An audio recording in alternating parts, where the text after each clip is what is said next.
আমাদের বাংলাদেশে বক্তব্যে ডাকছেন, বক্তব্যের ছেলে মেয়েরা তোমরা অতি তাড়াতাড়ি বক্তব্যে চলে আসো। আছে কি দেশে? কেন হবে এটা? স্কুলে কবে ডাকছে, কোচিং এ কবে ডাকছে, বিশ্ববিদ্যালয়ে কবে ডাকছে, কলেজে কবে ডাকছে? যেই গ্রন্থ না পড়লে আপনার পরকালে সমস্যা হবে, কবরে সমস্যা হবে। আপনি কেন গ্রন্থ পড়লেন না? জান্নাতি মানুষ তিন ভাবে খাবে। এক, নিজে ঢালবে আর খাবে। দুই, ফেরেশতারা মেহমানদারি করবে। তিন, রব্বুহু শারাবান তাহুরা, মহান আল্লাহ নিজে মেহমানদারি করবেন। আল্লাহ যদি মেহমানদারি করে আপনার কিছু লাগবে? বলেন না একবার আল্লাহু আকবার। যে কথা আপনাকে বলছিলাম, কোরআন আপনাকে শিখতে হবে। কবরে 5টা প্রশ্নের উত্তর দেওয়ার আগে 4 নম্বর প্রশ্ন আপনাকে ঠেকানো হবে। যারা দুনিয়ায় কোরআন তেলাওয়াত করতে পারবে না, তারা কবরে ফেরেশতার উত্তর দিতে পারবে না। এবার মুরব্বী আপনি আমাকে বলছেন, তাহলে আমরা এখন কি করব? আপনি চোখে দেখেন না, চোখের পাওয়ার কমে গেছে। বাকে তা মনে হয়, তাকে ফা মনে হয়, জিমকে হা মনে হয়, হাকে খ মনে হয়। আপনি এখন কি করবেন?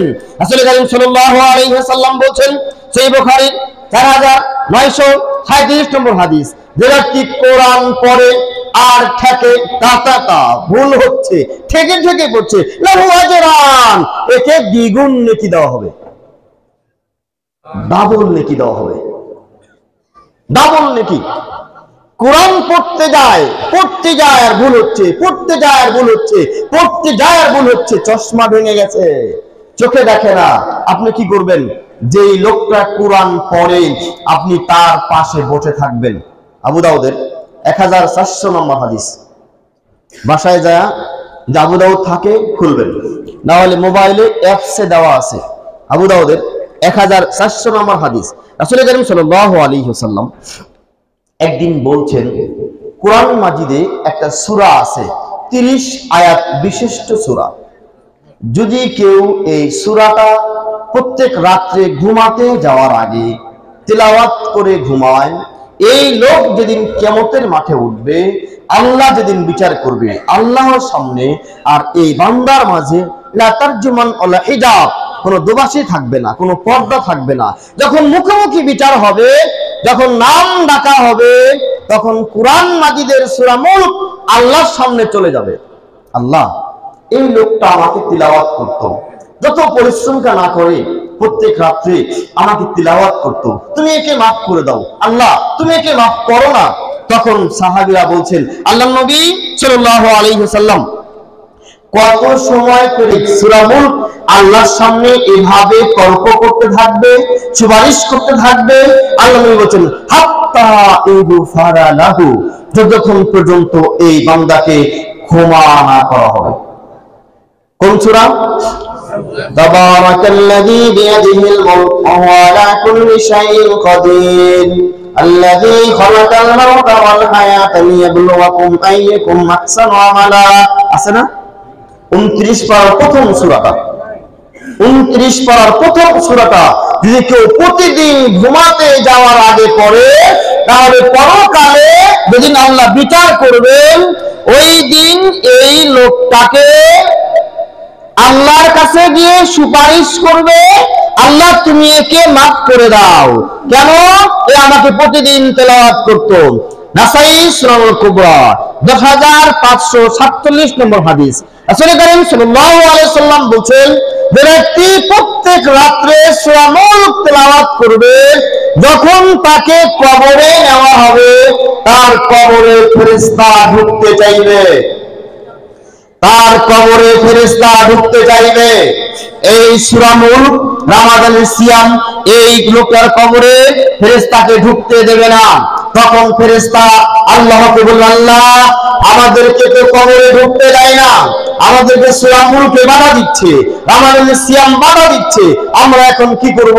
তখন আল্লাহ বলবেন, তোমরা চলে আসো, ফাফরিশু ফিল জান্নাহ ওয়ালবিসু ফিল জান্নাহ, একে জান্নাতের সুসংবাদ দাও, জান্নাতি বিছানা বিছিয়ে দাও, জান্নাতি পোশাক পরিয়ে দাও, আর বলো তুমি ঘুমিয়ে যাও কারামাতুল আরশ যেভাবে বাসর ঘরে ঘুমায়। একজন কোরআন পড়নেওয়ালা সূরা মুলক তিলাওয়াতকারী ব্যক্তি কবরে ঘুমাবে যেভাবে বাসর ঘরে ঘুমায়। সূরা মুলক তিলাওয়াতকারী ব্যক্তির কবর হবে বাসর ঘরের সমান। ঈদের দিন বলেনি কেন, জুমার দিন বলেনি কেন, তারাবির সময় বলেনি কেন, অন্য দিন বলেনি কেন, বাসর ঘর বললেন কেন? যদি আপনি মালদাতে বিয়ে করেন, বিয়ে শেষ জোহরের সময়, দাওয়াত খাওয়া শেষ, বের হয়ে গেলেন, আস্তে আস্তে রাত্রে 3টা বেজে গেল, রাত 10টা বেজে গেল, এসে কেউ ঘুমাতে যায় না, পরিচয় পর্ব হয়ে যায়, কিছু খাওয়া হয়ে গেল, রাত্রে 11টা বেজে গেল, আপনারা ওযু করে 2 রাকাত সালাত আদায় করলেন, রাত্রি 11:30টা বেজে গেল, দুজনে গল্প হচ্ছে, রাত্রে 2টা বেজে গেল, দাম্পত্য জীবন চলে গেলেন, রাত 3টায় ঘুমাতে গেলেন, রাত্রে 5টায় ফজরের আযান দিল, কয় ঘন্টা ঘুমালেন?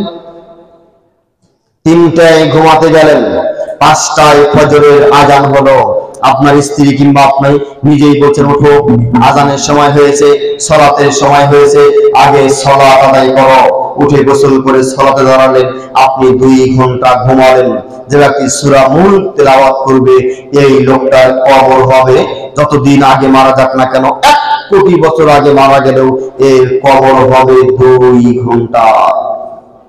রাসূল সাল্লাল্লাহু আলাইহি সাল্লাম বলেন, কোন মুমিন ব্যক্তি যখন মারা যায় তাকে যখন কবরে রাখা হয়, সকালে যদি রাখে তাও একই অবস্থা, রাত 3টায় রাখলে একই অবস্থা, সন্ধ্যায় রাখলে একই অবস্থা। যখন তাকে কবরে নামানোর পর মানুষজন চলে যায়, মাটি দিয়ে যাওয়ার সময় জুতার আওয়াজ কবরবাসী শুনতে পায়।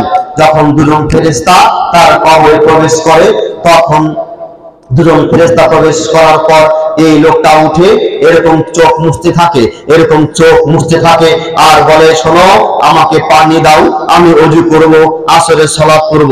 ওই যে সূর্য ডুবে যায়, ওই যে সূর্য ডুবে যায়, আমাকে পানি দাও, আমি আসরের সালাত করব। চোখ খোলেনি, চোখ বন্ধ করে এরকম চোখ ডলছে আর বলছে, ওই যে সূর্য ডুবে যায়, আমি আসরের সালাত করব।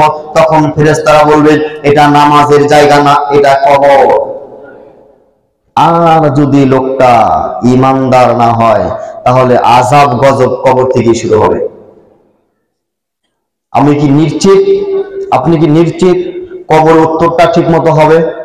কে, কার বুকে সাহস আছে? হাত তুলে দেখান, কার বুকে সাহস আছে উত্তরটা কবরে হবে? যদি উত্তর ঠিক না হয় কি হবে সেখানে? দুনিয়ার পুলিশ যদি আমাকে জেলখানায় নিয়ে যায়, আমার আত্মীয় স্বজন আমাকে সহযোগিতা করে টাকা পয়সা দিয়ে জেলখানা থেকে মুক্ত করে নিয়ে আসবে, তাই তো? পরকালে আপনার হাতের কাছে জোর করে আপনাকে বাড়ি থেকে বের করবে, জোর করে কাপড় খুলে নেবে, চাবি আপনার থেকে খুলে রাখবে, যে লুঙ্গি পরে আছেন লুঙ্গিটা খুলে রাখবে, যে খাটিয়া আপনি তৈরি করেন এই খাট থেকে আপনাকে নামাবে, আপনার তৈরি করা বিল্ডিং আপনাকে বের করবে, আরে জোর করে বের করবে, টেনে বের করবে, আপনার কাপড় জোর করে খুলে নেবে, চাবিটা জোর করে খুলে রাখবে, এবার আপনাকে জঙ্গলে রেখে আসবে। এবার আপনি আমাকে বলুন, এই অন্ধকার ঘরে আপনাকে কে সহযোগিতা করবে? 2টা জিনিস আপনাকে সহযোগিতা করবে, 1 রমজানের সিয়াম, 2 কোরআন মাজিদের সূরা মুলক।